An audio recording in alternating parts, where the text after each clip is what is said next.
Zombie Reddit, la historia de hoy es... Mi esposa me traicionó con el divorcio, pero mi venganza fue reconstruir mi vida y restregarle mi éxito en su cara. La justicia llegó de la forma más inesperada. ¿Cuánto tiempo dura la eternidad? Pensaba que lo sabía. 3 años, 3 semanas, 5 días, 2 horas, 10 minutos y 50 segundos. Un suspiro. Qué ingenuo fui. Creí que el hasta que la muerte nos separe sería mucho más duradero. Era un viernes de junio cuando mi vida dio un vuelco. El alguacil me entregó un sobre en mi escritorio del banco. Al abrirlo, las palabras «petición de disolución de matrimonio» me golpearon como un mazo. Mi pecho se oprimió, como si estuviera sufriendo un infarto. Ojalá hubiera sido así de afortunado. Adjunta venía una orden de alejamiento que me prohibía regresar a casa, la misma que poseía antes de casarme. Mi esposa de 4 años había jurado que temía por su seguridad si me comunicaba con ella. Aparentemente, olvidó mencionar al juez que la noche anterior habíamos compartido intimidad 2 veces. Corrijo, yo le entregué mi amor, ella me engañó. Me vi obligado a regresar a casa de mi madre con lo puesto y pedirle mi antigua habitación. Decir que no lo vi venir sería quedarme corto. Era un tonto feliz, haciendo planes para nuestro futuro, soñando con hijos por venir y esperando envejecer junto a mi mejor amiga. Todo lo que conocía se hizo añicos. El mes siguiente fue un torbellino infernal. Escrutaron mis finanzas como si escondiera cada centavo para comprarme un almuerzo barato. Las declaraciones continuaron y, como escribió Dante Alighieri en La Divina Comedia, cada nivel del infierno era peor que el anterior. A través de todo esto solo hacía una pregunta: ¿por qué? Cuando la mente está destrozada, no se piensa con claridad, así que acepté todo. Lo único que pedía a mi futura exesposa era que respondiera mi única pregunta. Cuando llegó su turno en el tribunal, ni siquiera tuvo la decencia de hacerlo frente a mí. En su lugar, su astuto abogado me entregó una hoja de papel, ni siquiera escrita a mano, mecanografiada, a doble espacio, con márgenes amplios. La revelación fue devastadora. No había hecho nada malo. Simplemente se había reconectado en Facebook con Charles Winston III, su primer amor universitario, su alma gemela, aquel que le había dado su primera experiencia íntima, que me habían asegurado era mi regalo de bodas. Parecían ser un Romeo y Julieta modernos. C.W. había prohibido a su único hijo casarse con Brian. 4 años después, el destino intervino y falleció de un ataque cardíaco masivo. El día después del funeral del viejo, el hijo buscó a su antigua amante. El siguiente párrafo me dejó sin aliento. Me estoy divorciando de ti porque te respeto demasiado como para tener una aventura con Charles. Vaya, qué suerte tenía de que me tuviera en tan alta estima, o podría haberme arrancado el alma y pateado mi cadáver a la cuneta. Oh, espera, eso es exactamente lo que hizo. Nuestro divorcio sin culpa se finalizó 2 días después. Salí del juzgado, fui al banco y presenté mi renuncia. Ya no podía pensar con claridad, así que decidí renunciar antes de que me despidieran. Y ahora conduzco sin rumbo fijo, solo hacia California. ¿Por qué California? Siempre quise ver el Océano Pacífico. Mi siguiente parada fue el concesionario de Ford, donde cambié mi Mustang descapotable por una camioneta pick-up con una camper deslizable. Una furgoneta se había presentado en casa de mamá mientras estaba fuera y dejó 6 cajas de cartón que contenían todas mis posesiones. Me tomó un par de días preparar la camper para viajar a través del país. Sería mi hogar durante al menos el próximo año. Mamá intentó convencerme de que no me fuera, pero mi decisión estaba tomada. Le dije que necesitaba hacer esto si quería sobrevivir. Prometí escribir regularmente. Decidí evitar las autopistas y conducir hacia el oeste por carreteras secundarias hasta que se me acabara el combustible y ver qué me deparaba el destino. Mi plan era encontrar un trabajo sencillo, algo que requiriera más esfuerzo físico que mental, y quedarme en cada lugar no más de 2 semanas. Llegué a un pequeño pueblo justo cuando el sol se ponía. Lo único abierto en la calle principal era un bar destartalado que servía comida. Noté un letrero escrito a mano en la ventana: se busca ayuda. Mientras tomaba una cerveza fría, hablé con el camarero Phil, el dueño, sobre el trabajo. Le dije que solo estaba de paso, pero buscaba ganar algo de dinero para gasolina. Me miró con nerviosismo antes de decir: un día de trabajo duro por el salario mínimo. Obtienes almuerzo y cena y cualquier propina que consigas. Pagas tu propia cerveza. Respondí: si tienes un lugar donde pueda estacionar mi camper, soy tu hombre.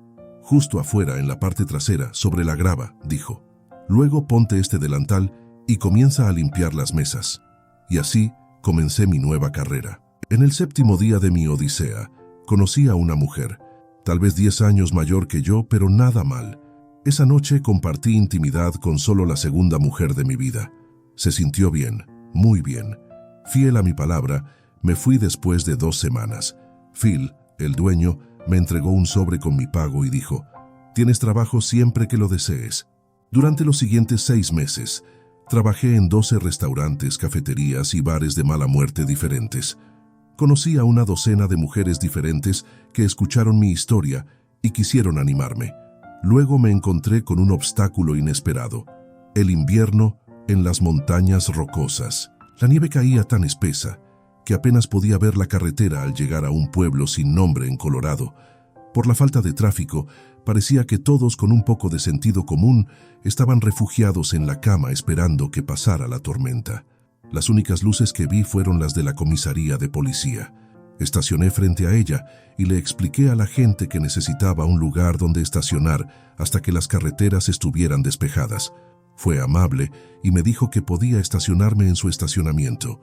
Incluso hizo una llamada al restaurante al otro lado de la calle para que pudiera conseguir algo de comer. La dueña era una mujer mayor que hablaba con acento italiano. Me miró de arriba abajo y dijo: mi nieto dice que estás buscando pasar la tormenta en una lata en la parte trasera de tu camioneta. Pareces un buen chico. Tengo un catre en la bodega que será mucho más cómodo. Le agradecí mientras devoraba una de las mejores comidas que había probado. A la mañana siguiente, me despertaron antes de que saliera el sol con los sonidos de la señora Bolano cocinando. Miré por la ventana. Todo lo que podía ver era nieve. Mientras me vestía, noté una pila de varias docenas de latas de pintura apiladas contra la pared. Después de intercambiar buenos días, pregunté acerca de la pintura. Mi difunto esposo, que en paz descanse, las compró hace unos 10 años. El tonto nunca pintó nada en su vida, respondió. A lo que contesté: yo trabajé para pagarme la universidad pintando casas y estaré encantado de intercambiar mi trabajo por comida a cambio.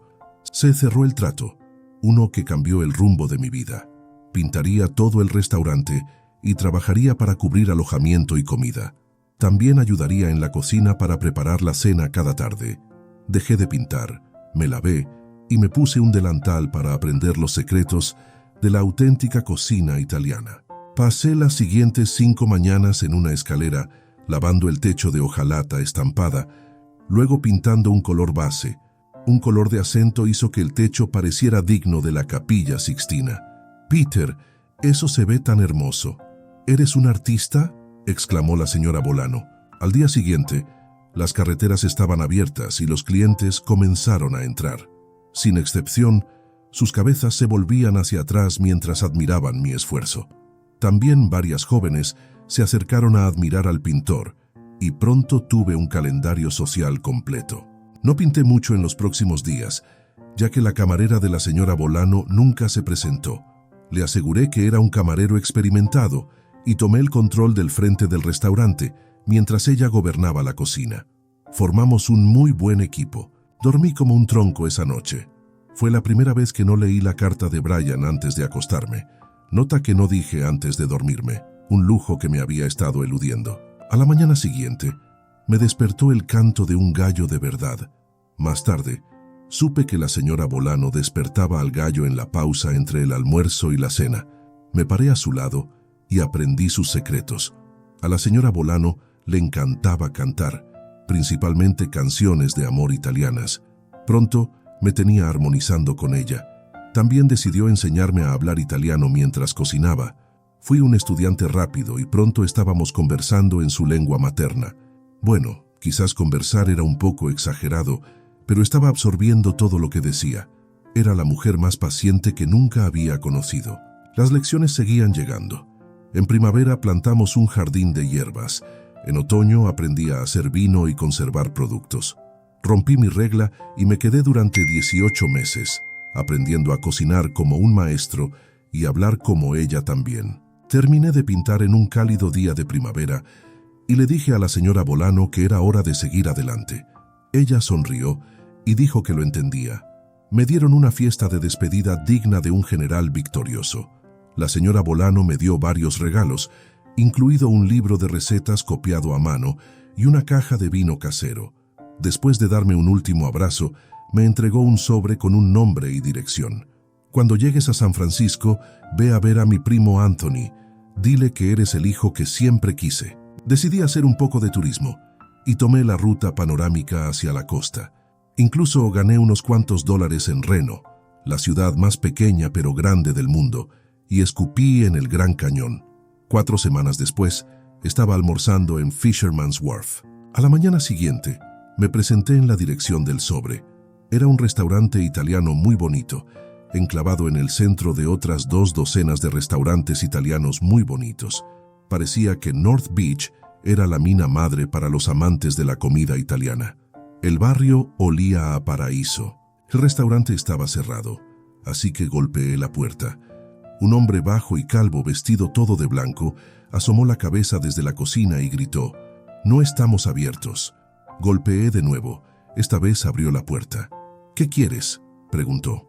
Le entregué el sobre. «Ya era hora de que llegaras», dijo. Luego gritó en italiano: gente! Ese tipo que sabe todo está aquí». Tony miró la nota. Luego estalló en carcajadas. Evidentemente, no sabían que yo entendía italiano mientras leía la carta en voz alta. «Esa prima loca mía dice que debería cederle mi cocina a este desconocido y dejarlo cocinar». Su personal rugió e hizo algunos comentarios muy desfavorables sobre cómo un hombre que parece pan blanco piensa que puede cocinar como uno de ellos. Decidí no revelarlo. Tony notó la caja de cartón grande y 2 bolsas de compras muy llenas en el suelo junto a mí. «¿Qué tienes ahí? ¿Te estás mudando?», preguntó. Los empleados se burlaron de mí en italiano. «Un regalo de la señora Bolano», respondí. Abrí la caja y le mostré 4 botellas de vino casero. Tony pidió una copa y destapó una de las botellas. Sirvió lo suficiente para probar, luego volvió a llenar la copa y dio un sorbo. «¿Quién hizo esto?», preguntó sorprendido.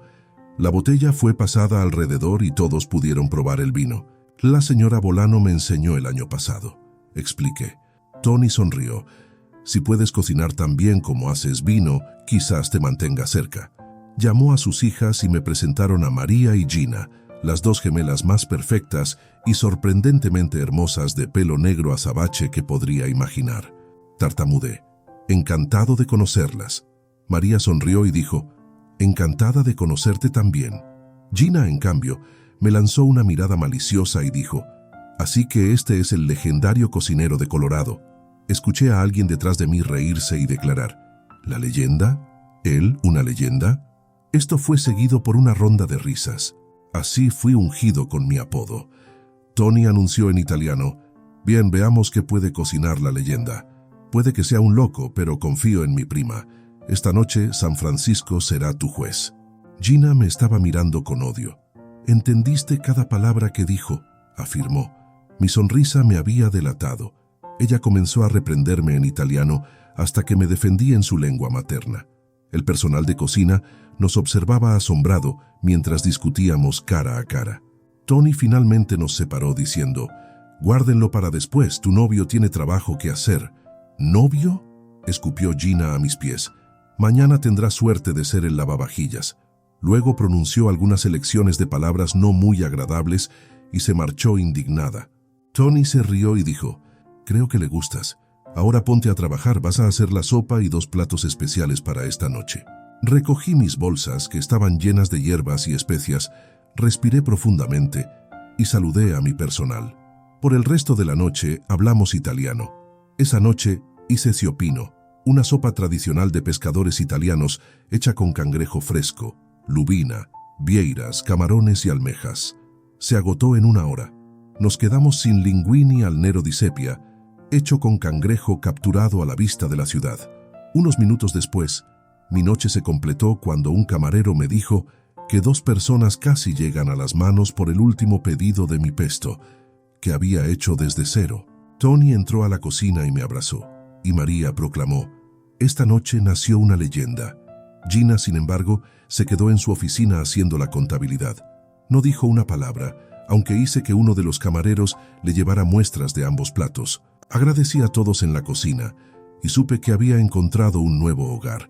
El único cambio que tendría que hacer sería poner música y animar a mi equipo a cantar mientras trabajaban, ya que, como siempre decía la señora Bolano, la música hace que la comida sepa mejor. Ahora hablando un poco del nuevo amante de mi ex esposa. La fortuna Winston se hizo en bienes raíces. El abuelo, Charles Winston I, se especializó en ejecuciones hipotecarias, adquirió muchas propiedades, algunos dirían que las arrebató, docenas de granjas durante la Gran Depresión. Después de la Segunda Guerra Mundial, comenzó a subdividir campos de maíz y construir casas idénticas que el gobierno financiaría para los soldados que regresaban. Tenía un conjunto de planos y cada casa, aparte del color de las tejas y las persianas, era un clon de todas las demás. El viejo Charles Winston II, no me llames Junior, siguió la tradición familiar y compró opciones sobre varias granjas que rodeaban la ciudad cuando las cosas iban mal. Durante la recesión a principios de la década de 1970, se sentó tranquilamente sobre ellas hasta finales de la década de 1980, cuando el mercado inmobiliario se volvió candente. Los remolques de construcción fueron seguidos por casas modelo y el dinero comenzó a fluir. Thea Pippin III y Brian no perdieron el tiempo en casarse. Su luna de miel en un paraíso tropical no salió como prometía el folleto. Ambos fueron derribados por un parásito intestinal.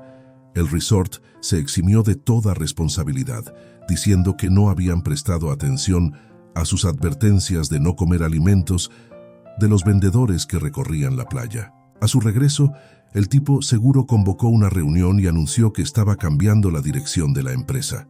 Mi padre tuvo su día, pero el tiempo de ser conservador ha pasado hace mucho. Con efecto inmediato, nos volvemos más agresivos. Quiero que salgan y sacudan los arbustos para encontrar a los agricultores que estén buscando vender. Seattle Treso carecía del talento empresarial y la visión de su viejo. Era un narcisista egocéntrico que pensaba que sabía más que todos los demás, y ahora nadie podía detenerlo. Comenzó a comprar tierras de cultivo directamente a precios históricamente altos. Cuando la burbuja inmobiliaria estalló en 2007, había apalancado todo lo que poseía. La gran recesión estranguló la economía. La gente dejó de comprar casas nuevas. Mientras todos veían problemas y retrocedían, C.W. Ceres imaginaba oportunidades y pedía aún más dinero prestado para comprar a su competidor más grande. Ahora poseía más de 500 acres vacíos y más de 50 casas en construcción. Lo único que no tenía eran clientes. Intentó todos los trucos que se le ocurrieron para mover el inventario, sin éxito. Pronto el correo se acumuló con embargos de contratistas impagos. Bancos nerviosos vieron caer el valor de sus garantías y llamaron sus notas, exigiendo el pago completo. C.W. estaba seguro de que podría resistir la tormenta. Liquidó todo, incluida la modesta cartera de acciones de Brian. Incluso canceló sus pólizas de seguro. Su último intento fue vaciar la caja de seguridad con cada pieza de joyería de su madre, pero no fue suficiente para comprarle ni siquiera un mes de respiro a sus acreedores. El día en que su casa iba a ser embargada por los acreedores, se sirvió un vaso de escocés. Tomó la mejor escopeta calibre 12 de su padre del armario de armas y acabó con su vida.